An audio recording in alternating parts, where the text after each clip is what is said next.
Sage Wanderer here, coming at you from my van down by the river. So, apparently there's a serial bomber on the loose. Don't. Well, not unlike the Unabomber Ted Kaczynski, we now have a bomber who's using mail and mailboxes as their delivery system. So, a couple days ago, a bomb, suspicious package, that they're now calling a functional bomb, was sent to George Soros' mailbox. It was in New York. It was discovered by an employee. They took it out to an area away from the houses, called the bomb squad, and the bomb squad came out, and the geniuses at the bomb squad detonated it for their own safety, so they have no evidence, really, except, I guess, the bits and pieces that are left over from that device, which did not detonate. Now, then, yesterday, we have the same sort of suspicious bomb device sent to both Obama and Hillary, and in the mail, once again, in their mailboxes. And these were not functional. These did not go off. And from what I can glean from what the cops are saying, if you understand these sort of things and read between the lines, is that although the bomb was fully functional, it had a problem in the detonation system. Making explosive devices is fairly simple. Recipes are on the internet. Making triggering devices is fairly simple. It's just a matter of timers and a battery and some wires. Now, what is really hard to make and what is really heavily regulated in the world are blasting caps or detonators. Most explosives have to have a smaller explosive to create the chain reaction that causes the larger explosive to go off. These igniters, these detonators are fairly difficult to make, and this is apparently where the devices are failing. And now they have some of these devices they got from Obama and Hillary's bomb that they can now decipher and find out, what they're made of, how they're made. They get some clues now that might lead them to finding out who the bomber is. And then just this morning, a bomb was sent to CNN in New York, to their headquarters in New York, I believe it was. I turned it from that, but yeah, I think it was in New York. And their news center in New York got a same sort of suspicious bomb sent, and once again, it failed to detonate. But they've evacuated CNN. Now, this is a Civil War indicator. And expect this to be blamed on every Trump supporter. Expect this to be blamed on every gun owner. Expect this to be blamed on every YouTuber.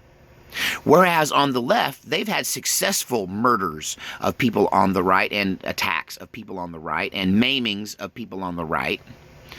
There hasn't been any bombings by the left against people on the right yet. But there's a whole lot of dead people from a Las Vegas concert, and I do not believe it was a lone madman, nor do I believe that the guy that shot Steve Scalise, the congressman, while playing baseball, I don't believe he was a lone nut either. These people are being programmed and put forth by the opposition to Donald Trump. They're going to snatch on to these targets and claim, just without any evidence, that the nature of the target is enough for them to claim that this is that this is some kind of militia attack against Obama and Hillary and CNN and George Soros. And they're going to use this as an excuse to go against any YouTuber who talks bad about Hillary, Obama, or George Soros. Now it will become a sin just to talk bad about these people. But this is a Civil War indicator. There is someone who did their level best to try to kill some people associated with George Soros, with Hillary Clinton, Barack Obama, and fake news CNN. Now, they're going to continue to deny that they've done anything wrong and that it's not their calling for violence. It's not them bringing mobs and mob violence to the streets and to our restaurants, and soon coming to your home, to a home near you, is this mob violence coming from the left, which may ignite now because of these bombs that didn't go off. The bomb of this mob rule may now ignite, but expect now for them to rise up and claim that we all deserve to die because some nut decided to make a bomb that didn't work. But this is all precursors to the Civil War. I've been talking about the Second American Civil War for more than a year now. You know, people who went to just a precursory look at the first Civil War will claim that the Civil War started in 1861. Those of us who studied it know that the war really started around 1854. And in places like Kansas, there were violence and violent factions fighting it out amongst themselves, homes being burned, plantations being burned, people being murdered, people being carried out in the night and hung, lynch mobs, mob violence. All of this was commonplace for 7 or 8 years leading up to the 1861 official ignition of the Civil War. That the passions on both sides concerning slavery and states' rights ignited well before 1861 in skirmishes, in bombings, in lynch mobs, in mob warfare and mob rule. So this is what's going on now. This is a precursor to what is to come, which is going to be a much bigger and more violent civil war than the last one, I'm afraid. And but it's going to start just like the last one. Little conflagrations, little shootings at concerts, little shootings at baseball games, little bombings at people's houses, a little stick of TNT here, a few shots there, a few lynchings here, a few houses burned there, and it's just going to slowly smolder and build until you've got a conflagration that none of us will be able to put out until so much blood is spilled that people become sick of it. Right now, people are screaming for blood. Expect that screaming to get even louder now that the right has done, apparently, the first move towards the left, even though it was a failed attempt.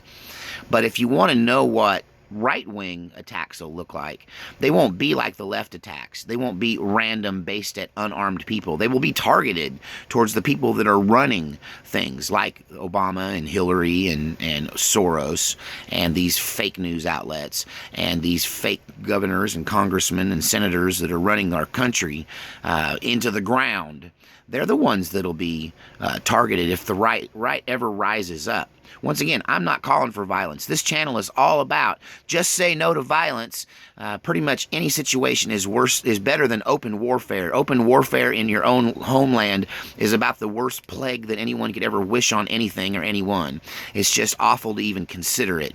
And I pray against civil war every day. But at the same time, I'm a watchman standing on a tower and I can see miles away. And I see the smoke of war coming. And this little bombing escapade, as failed as it was, is an indicator that things are heating up and that open warfare in the street is just around the corner.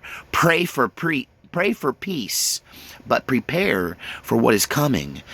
Make sure that you have food and water and a way to escape, because there are only two kinds of people in a civil war: combatants and refugees. And I ain't going to the FEMA camp. God save our republic.